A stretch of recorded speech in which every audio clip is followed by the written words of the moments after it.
Hello and welcome back to Nerd News Today, Toy Fair 2021. And now joining me on the other side of the screen, a fellow New Yorker. He is the CEO of Tenacious Toys, Mr. Benny Kline. Benny, how's it going today?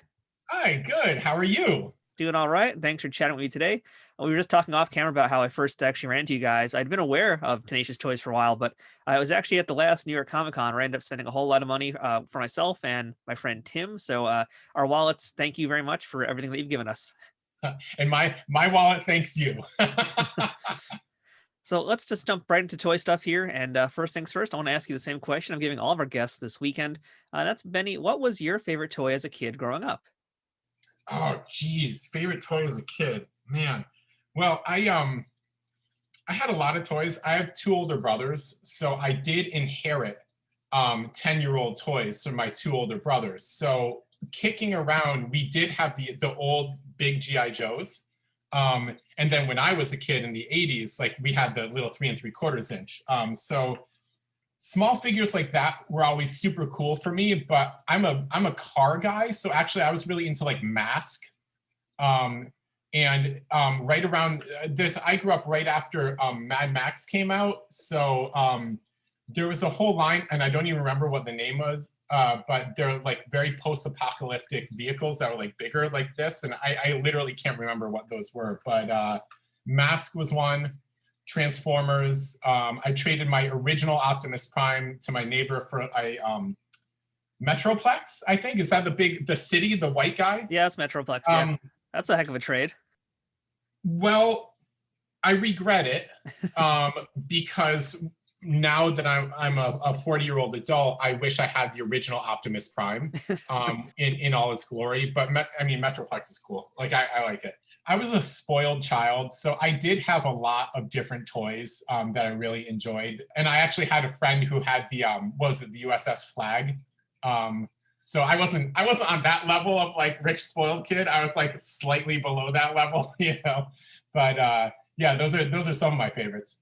So for folks who don't know, let's just start at the top. What exactly is Tenacious Toys? Are you guys a toy maker, a distributor, or all of the above? Well, I guess the definition has changed over 16 years. We started out as just a retailer, and actually I started my business on eBay because I knew nothing about website development or anything like that. The only thing I could figure out how to do was sell things on eBay. My real inroads was actually going to Toy Fair. So 16 years ago, I squeaked my way into Toy Fair for the first time and got to place some wholesale orders, and that really makes you sort of an official retailer of whatever you're buying. If you're placing wholesale orders with Toy Fair vendors, like you're in business, you know. And so actually, probably about the next 10 years, we're all just buying wholesale, selling retail on the internet, and you know, doing the conventions as well. So it's really only now that I've reached like a maturity level of the business where I'm now getting really frustrated with the low margins for like some of the import toys that I import from Asia, which is like a huge portion of what we sell. And I'm going to start manufacturing my own toys soon. I've started actually. Here's a plug. Ready for the first plug? That's Danger. This is our shop mascot. It's a pit bull. So this is a little 2 1/4 inch tall vinyl figure. This is pulled in the Safubi style, so that means it's you know, they call it a finger puppet, but it's a one-piece vinyl. But this is made in the United States, which is a total departure from how vinyl toys and Safubi style toys are typically made. Vinyl toys are made in China. The subcategory Safubi is made in Japan technically. What these are basically, I send the sculpt to Mile High Safubi out in Colorado. I believe they send away and get the molds made in the Safubi style molds, and they're sent back to them to Colorado, and he pulls my vinyl in Colorado. And so that is really the very bare bones beginning of Tenacious Toys moving into manufacturing, because the margins are better. When you manufacture your own goods, the margins are way better. And I can't progress to the next level with this business until I start sort of increasing my overall margins of the goods that I'm selling. That's really where I make more money and I can provide for my family better. So that's really the goal in 2021. So Tenacious Toys specializes in basically not the typical action figures. We're talking about vinyl, Sofubi, like you mentioned. You're getting imported. Essentially, they're action figures, but they're like art action figures. They're much more high end, much more limited runs as well. And you're working specifically, oftentimes, with artists who do this type of thing, who do this, for a living. So I think that there's a big misnomer with vinyl toys, especially that they're just super expensive and they're untouchable. For years, I felt that way too, where I was like, these things are so expensive, I can't get my hands on them. And then the last few years, I've started collecting, and I found that they're actually not that badly priced. They're actually fairly affordable if you know what to look for and you have an idea, and if you scale up as you're collecting. So, what are your thoughts on collecting vinyl? Is it really like this kind of entry point that's so hard to get into, or is it something that's accessible to just anybody who wants to get started in it? You mean in the collecting or in making it? Let's start with collecting. 'Cause I know making it's a whole other process. We'll get to that. So collecting sort of vinyl art toys is sort of was easy for a little while and then got hard. Now it's a little easier, and I'll explain why. So for a while it was like a few specific manufacturers. It was a smaller market in the 2000s, I would say. We started in 2004. There was not that many manufacturers, but on the same token, there was not that many collectors. So it was actually easier if you were paying attention to what these manufacturers were doing, and following bloggers or just on the manufacturer's email lists, or following a very select small group of stores. It would have been easy for you to find out what was coming out and sort of make your purchasing decisions and acquire that thing. Then what happened after that was people started using the internet more and more and more. And actually there's more and more collectors, and stuff started selling out a lot. And it started to get really hard to get things. And that was probably around, 2008, 2009. And then the whole market crashed, right? So a lot of the shops closed, and stuff wasn't as widely available on the market, because like a lot of the shops, the brick and mortars and the internet shops closed when the housing market crashed. So there was like 3 years there where everything was really hard to get, and you really had to pay attention and know who to follow and act very quickly. Now it's actually going back the other way, and one of the reasons why, in addition to there being more artists and creators, there's more independent artists and creators who are now empowered to do this all themselves. And so actually what I'm seeing now in the I guess in 2020, in the 2020s, is there are literally thousands of people who self-produce either resin or vinyl art toys, or even action figures. I buy action figures from people who are making micro runs of them, and by micro in terms of action figures, we're talking like in quantity of a few hundred. Because action figures are typically like, we make 1 million and then we send them to Walmart and Target and stuff. But actually there's high-end action figure makers both here in the United States and in Asia who make super limited high-end action figures. Those are some of those things that I sell, and you can buy direct from them, or maybe you can buy from a retailer. But now the problem isn't so much buying the stuff, it is figuring out what to buy. Because even me, as someone who's plugged into the art toy industry and sort of the action figure space, I really struggle with understanding who's doing what and where and when and why and how, because there's so much information. It's like overloaded. And I think now what you really have to do as a consumer is just poke around a bunch on the internet and see what gets you going. Like, oh, that piece is really cool. And then you try to figure out, well, who makes this piece? And then you go to that person's website or social media, or try to figure out how they get the information out in the world, because it's always different. Like the creators always put the information out in a different way. It's either they only work on Instagram, or they only have an email list, or information's only released through their blog or something. It's all different. So you kind of have to work at it to figure out what you like. But then once you're plugged in, you're getting all the info from them and the way that they release it, it becomes a little bit easier to buy the thing you want. But it's a really interesting space right now, because in my opinion, this is like a renaissance of art toys, which is hilarious because we're talking about like a 30-year total time period from the 90s when they first started. But I would say in the 2000s, between like 2001 and 2005, that was like the first golden age where like all this really cool stuff was coming out that was like totally bizarre looking and was really unique and really interesting. And then the whole market fell off. And then now I would consider this a renaissance of collecting, honestly. So Benny, we're breaking the fourth wall here because we just killed the background because we want to make sure everybody at home can see all the toys a little bit better. And in specific, because you guys are now doing in February, this entire month, you guys are doing your own event. You're doing Tenacious Toys Fair 2021, and you guys are doing all sorts of reveals and pre-orders. So yeah, let's just jump into things. Benny, what does Tenacious Toys have? And oh, that is one of the ones I actually saw on the website that I totally want to get my hands on. So yeah, walk us through what's going on for Tenacious Toy Fair. Since Toy Fair was canceled, that leaves February. February is a really slow month. A lot of us retailers just sort of muddle through February and just sort of, wait for like things to pick up. But one of the things that happened over the course of the winter and COVID and all the shipping delays and actually the production delays, which are a part of COVID as well, a lot of stuff got pushed back. So what I was seeing for February in my shop was I had some exclusives on hand.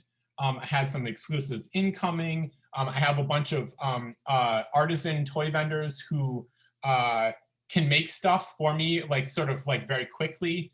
And so what I decided to do for February, because it was such a bummer of a month, is just do my own toy fair. And there's one of two ways I can do that. I can either promote 10 different items and release them all at the same time. Like that would be like a convention, like literally doing a convention. It's like, hi guys, for Tenacious Toys Fair is on this date and opens this. It's like a little too much to drop on people in one day. So what I decided to do was just schedule every single release, like periodically, like every couple of days throughout the month. I'm going to release press releases about each different thing, and people can just pick and choose what they want to buy. And if you like one of those things, you just set your calendar and you go buy it. So everything I'm getting is limited edition. And a lot of it is super limited, like 10 pieces. Some of them, there's as many as 100, but that would be the high end. It's basically vinyl toys, a lot produced by my vendors, some produced by me, like I was telling you, the Danger Dogs, and a lot of resins. So this is an iteration of my own Danger Dog. This is essentially fan art, but we're gonna release it on the official level. So one of my collectors took our sculpt, which was previously in resin, and then resculpted it into a Cerberus, which is, Cerberus is a 3-headed dog. And we're gonna release this. So this is resin. You could kill someone with it. It weighs like 1.5 pounds. So it's just solid. It's solid plastic. That's a good way to advertise any toy product, is how easily you can bludgeon a man to death with it. That's my go-to, actually. You got to protect yourself at all times. Protect your investments. Tenacious Toys Fair is just a full-on schedule all the way through February, and actually it looks like it's going to go on into March, of releases that happen basically every Tuesday and Friday. To keep it easy on people, I set up one page on my website where people can see the full calendar, and all of the toys are going to be released on that page. So no one really has to hunt them down. It's just like you save one link and you go to that page at the appointed time and date, and you can buy the thing you want to buy. So Benny, I know you guys have a ton of releases. I've seen some of the press releases already. There's a lot of really cool stuff that I want to get my hands on. What are some of the highlights, and who are some of the big key artists that we should really look out for this Tenacious Toys Fair? Okay, so I do have one piece here. So the Bots are a husband and wife duo who design really cute vinyl toys. We have stocked their products from various manufacturers for quite a long period of time. I think they've actually been putting out products and designs for, I would guess, over 10 years at this point. Jen and Tony are their names.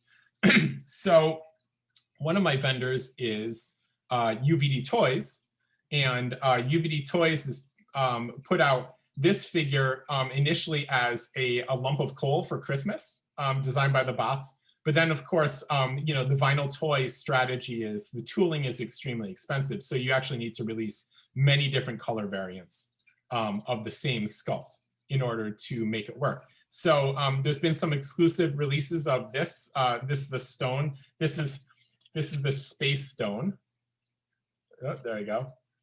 So that's my little guy. And you can see there's been one release already. Strange Cat Toys, I believe, released their stone earlier. That's one of our buddies, another toy retailer.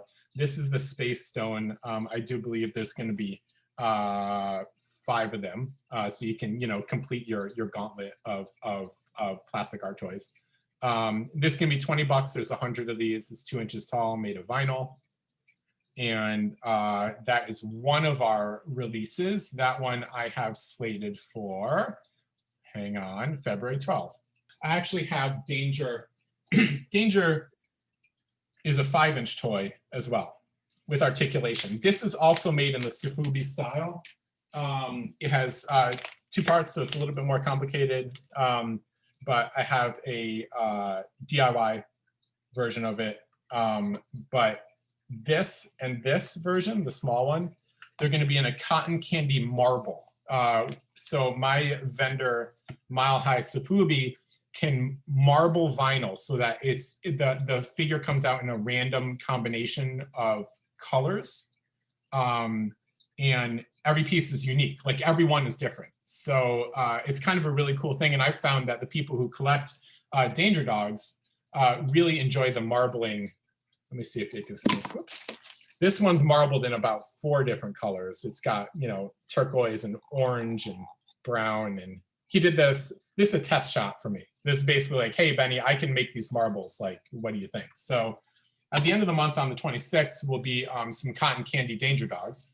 I'm going to have 3 different releases by a resin artist that I've worked with for quite a long period of time. His name is Weston Brownlee. And his jam is cryptids, which are like, mythological or possibly real creatures from, all around the world. And his real focus was like the Western cryptids. So he's had some sculpts on deck. Actually, they're not really cryptids. They're a trilobite and 2 ghosts. But I know him through his work with cryptids, and actually on my website, which I can also provide to you, I can show you a picture. He has about 16 different super cool cryptid sculpts, and we've been selling a bunch of them. There's actually some of them in the permanent collection at a cryptozoology museum up in Maine. Like, his work is starting to get recognized, so it's pretty cool. So I actually have 3 resin releases from him throughout the month. A glow-in-the-dark double cast ghost, a trilobite skeleton, and then another ghost called the Howler later on in the month. So, and I see to your left as well, is that the B2 spacer? This is the spacer. I don't know how this is going to come up in the video, but this is a very cool piece by Arctong. It does employ magnets. So this is the tail. The tail is magnetized, and the eyeballs, good. The head comes off, the head is magnetized. There's only 25 of the there's only 125 of these in this color, and I'm the exclusive US retailer. The eyeballs come out too. That's what I'm fiddling with here. They actually the eyeballs can come out, but it's hard to get a purchase with your fingernail on the sphere. There we go. Eyeball. That's awesome. Yeah, I was looking at the website, and that's like one of the things that jumped out at me, because I think that is in currently 2 colors on the website, and that thing's awesome. I want to get that so badly. There are, this is a previous release. This was something I did for like a virtual New York Comic Con. So we have a few of these left. The spacers are rad. We have actually had those in about 10 different colors. They always sell out. And these are high end. These are on the higher end of art toys, honestly, because they're priced at $160, more or less, 130 to 160. But they're all limited edition. And basically when they're gone, they're gone. This is hand numbered, or not hand numbered, but it's numbered. It's number 20. So it's number 28 of 125. There is some numbering on there, I think you can see. This is like a $12 item, right? And this is a $20 item. But when you get to the super high end of art toys, you can easily spend north of $150 on one piece. And that would be like normal for an art toy collector. So it is the kind of thing where like I was saying before, you really do have to do a lot of research, because it's not like you're spending no money. It's not like a Funko Pop, you know. It's like a solid purchase that you have to make sure you're okay with, you know, financially. So that's a little sneak peek of what's going on with Tenacious Toys Fair, but I know you guys have so much more on the website. And yeah, the prices do range. Like, for someone who's maybe afraid to get into things, you can still get something for, $20, $40, all the way up to $100 and beyond. So, there's different price points. Like me personally, I haven't gone that high yet, but I've spent, typically I think the highest I've gone around is about 40. And I get some really amazing, beautiful pieces of artwork because there's some great artists doing some really wonderful work. It's not that it's prohibitive to get into collecting art toys, because there is a wealth of cool things that you can get in the $12 to $15 range, especially like the biggest thing right now in this area is blind box mystery minifigures by Pop Mart. They are sort of the minifigure kings right now, and all of their minifigures are like $12 each. So that's a really good entry point to get into art toys. Whether you consider that art toys or not, it's sort of up for debate. Normally, like designer toys, you would have the artist's name featured prominently on the on the packaging. Given all the props to everyone who created this, that's kind of like a designer toy. But actually, some of the Pop Mart stuff is this really specific designer oriented. So you can get into designer toys for like $12. Whether you go up to like 160 or 200 or 300, or I mean, you can really you can spend way more money on a single piece in art toys. And then you get into a place where like the people buying the stuff are like CEOs and people who drive Lamborghinis and stuff. And it's like, what are we doing? What's going on here? Yeah, it's not, there's no barrier to entry really. You can get into it. It's just be careful. A while back, also, you guys had a line called Resin is King, and I believe you did 4 waves of those. I think the last one debuted, I think that was at the inaugural 5 Points Festival, in fact, in Brooklyn. So are there plans for a fifth wave of those little minifigures? I could definitely do that. The only thing that's ever stopped me from doing more of those is it's really just the logistics of putting it together. It takes a lot of time, and to be perfectly blunt, I give most of the money from that to the artist who made the resin figure. I always pay out my artists at sort of a higher percentage rate than like a normal gallery. Normal galleries take half, and I always pay my artists more than that. So it doesn't really leave a whole lot for me, honestly. So yes, that was always a really cool series and a really cool idea. And I just need to get to a point where like I have the bandwidth to put that together, because it just takes a little bit of arranging. I would like to do another. If anything, like since I did the last one, I know so many more resin artists. And so, I mean, I could keep going with that series forever and never tap all the people making resin figures.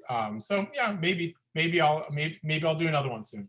So yeah, the Resin is King was a really, really great line. So I would love to see it make a comeback. But for folks who want to check out Tenacious Toys and be a part of Tenacious Toys Fair, where can they go to look at all the cool stuff you guys have? For Tenacious Toys Fair, you can just go right to tenacioustoys.com. And I have a big drop-down menu under more categories. And the very first thing under that drop-down menu is Tenacious Toys Fair. So that's a really easy way to get to the link. And everything will be posted there, and there is a schedule there of the releases, and that schedule will be updated. And also I recommend either A, joining our email list, our general email list, to get this information right to your inbox, or B, joining our private Facebook group, We Are Tenacious Toys, where I also release the same information. It gets a little bit more direct to you through a private Facebook group, basically. All right, very cool. Well, Benny, thank you so much for telling us about Tenacious Toys, all the cool stuff you guys have coming out. My wallet's going to hate you, but I thank you because, yeah, some really, really cool stuff. And I hope folks, if you're out there and you've always been interested in this type of thing, but you've been afraid because of the prices, just take a look. I guarantee you'll find something that's in your price point that you're going to like a lot. And that's how I got hooked. So, yeah, you can all feel my pain too. So, Benny, thank you so much. Great chatting with you today. Appreciate your time. Thanks, man. Thanks for letting me ramble on forever. No problem. I've just been staring at that spacer the entire time. He's like winking at me. There's like some weird glow effect happening in his eye. He's like telling me, take me home, take me home. So yeah, I'm gonna make sure I do that. I will send you one. And when you post this video, you can actually post photos of yourself with one. my happy face of that guy. I will totally do that. Right Well, on. Benny, thank you so much. And everybody's watching, stick around because we've got more nerd news today. Toy Fair 2021 coming right up.